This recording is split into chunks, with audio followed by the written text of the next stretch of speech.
अस्सलाम वालेकुम।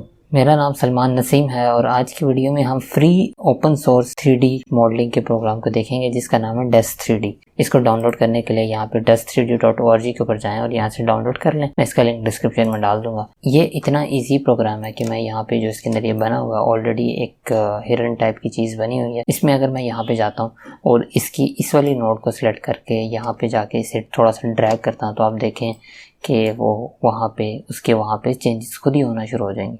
इतनी आसान इसके अंदर 3D मॉडलिंग है। और इसके अलावा अगर मैं इसको यहाँ पे जूम इन करूँगा तो वहाँ पे मोटा हो जाएगा, जूम आउट करूँगा तो बिल्कुल छोटा सा हो जाएगा।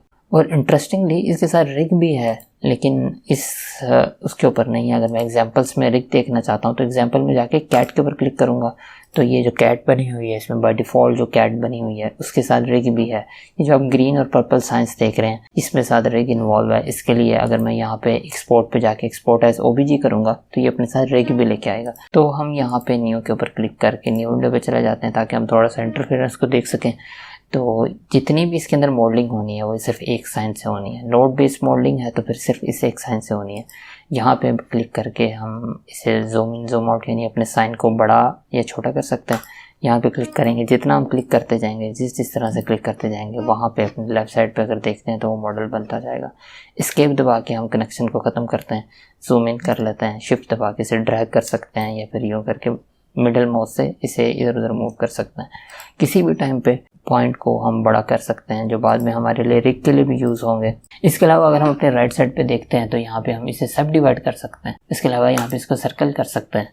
हम यहाँ से जाके इसे मिरर भी कर सकते हैं तो ये हमारे पास दो बन जाएंगे। इस तरह से मिरर मॉडिफायर हम जिस तरह से यूज़ करते हैं ये उस तरह से हो जाएगा। तो इसको इस तरह से ले जाके हम इस तरह से यूज़ भी कर सकते हैं। फिर हम अगर न्यू लाइन लगाते हैं यहाँ से जाके तो उसके दरमियान में उसी तरह से वो काम होगा।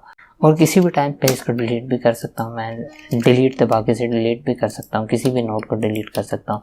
और जो भी मैं नई नोड ऐड करूँगा वो वहाँ पे उसके लिए एक अलग से लेयर ऐड होगी जिसके ऊपर काम होना शुरू हो जाएगा। तो मैं अपने हिसाब से बहुत स्पीडली इसके ऊपर मॉडलिंग कर सकता हूँ। तो ये तो थी सिर्फ एक इंट्रो वीडियो। मैं यहाँ पे इसकी एक डिटेल वीडियो टैग भी कर रहा हूँ। अगर आपको इंटरेस्ट आता है तो आप वो भी देखें। इंशाल्लाह नेक्स्ट वीडियो में मुलाकात होगी। अपना बहुत ख्याल रखिएगा। अल्लाह हाफ़िज़।